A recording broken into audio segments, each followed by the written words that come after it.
خب شما برای اینکه بتونید در نظرسنجی ما شرکت کنید باید وارد وبلاگ ما بشید.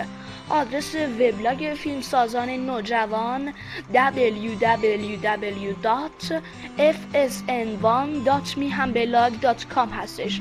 FSN مخفف فیلمسازان نوجوان هستش. دکمه جستجو رو که بزنید روی فیلمسازان نوجوان کلیک کنید و داخل وبلاگ ما میشید و باید برید و قسمت نظرسنجی رو پیدا کنید. ما همه نظرسنجی ها را در این قسمت میگذاریم. نظرسنجی این هفته اینه: آیا شما از فیلم خوشبخت راضی هستید؟ اگه خوشتون میاد بلی و اگه خوشتون نمیاد خیر رو ثبت کنید. شما با کلیک بر روی دکمه ثبت میتونید نظر خودتون رو برای ما ارسال کنید.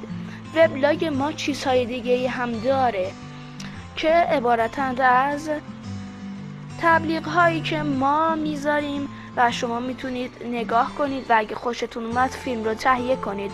نماهنگ هایی که از قسمت هایی از فیلممون تشکیل میشه و یا پشت صحنه های فیلم و قسمت های رایگان فیلم ها را میتونید تماشا کنید.